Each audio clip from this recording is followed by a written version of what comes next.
Bonjour, je m'appelle Ginette Ladouceur, j'ai 73 ans, ça fait 25 ans que je vis toute seule et j'ai vécu avec des problèmes de dos pendant un bout de temps et je vais vous expliquer comment je m'en suis sortie.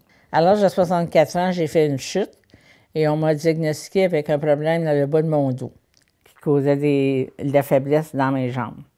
On m'a dit que c'était pas opérable et on m'a prescrit des injections, des médicaments et de la physio. Et un an plus tard, j'ai eu une douleur semblable au niveau du cou et ça me causait des maux de tête. J'ai toujours continué les médicaments, la physio, puis les infiltrations, mais ça ne donnait pas de très grands résultats. Je me déplaçais avec une canne parce que j'avais de la difficulté à marcher. Il y a des journées que la douleur était trop grande que je ne pouvais pas marcher.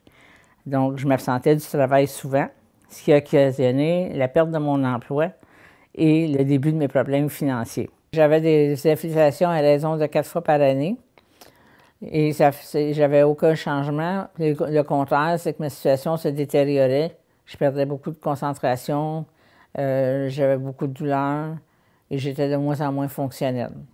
Tant et si bien que j'ai décidé de déménager en région pour me rapprocher de ma fille pour qu'elle soit là au besoin.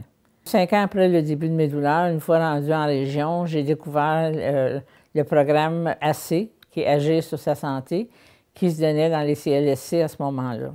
Après ma participation aux ateliers, j'ai eu droit à une nutritionniste qui a cru bon me référer à la clinique d'obésité parce qu'à raison des médicaments puis de la sédentarité, j'avais pris pas mal de poids.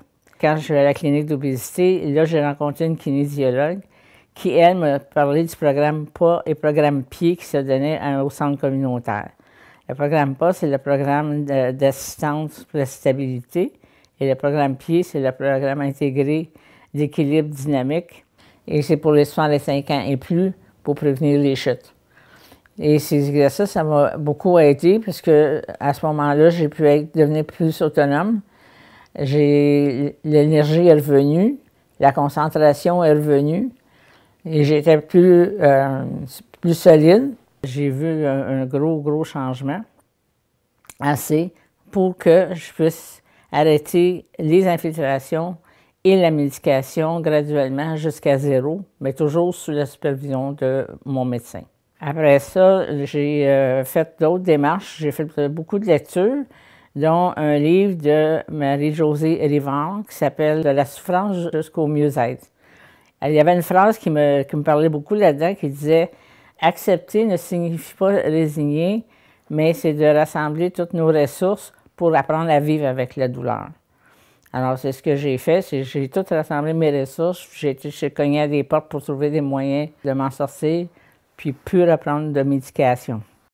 Il faut apprendre à vivre un jour à la fois, voire même 1 heure à la fois, surtout quand on a des grandes douleurs, parce que c'est quelque chose qui arrive encore de temps en temps.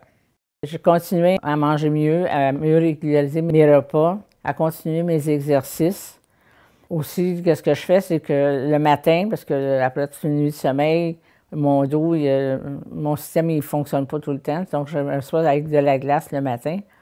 Et j'en profite pour justement être reconnaissante pour la journée que j'ai, pour être capable de la vivre au maximum. Après ça, je remplis mon carnet de bord. Ça m'aide, quand je vais rencontrer les professionnels de la santé, à avoir le cheminement que j'ai fait, les journées que ça allait mieux ou ça allait moins bien. J'ai trouvé une association pour les gens qui souffrent de douleurs persistantes, l'Association québécoise de la douleur chronique, AQDC, et je me suis impliquée à différents niveaux avec eux, et également à différents niveaux au niveau du système de santé, pour que je fasse avancer les choses, puis que moi, vu que j'ai bénéficié de bons résultats avec tous ces exercices-là, bien, je voulais comme répandre la bonne nouvelle puis montrer aux gens qu'on pouvait s'en sortir. Croyez-moi, la clé pour m'en sortir, c'était d'appliquer les stratégies d'autogestion pour mieux gérer ma douleur. Ce n'est pas une chose facile, mais le jeu en vaut la chandelle.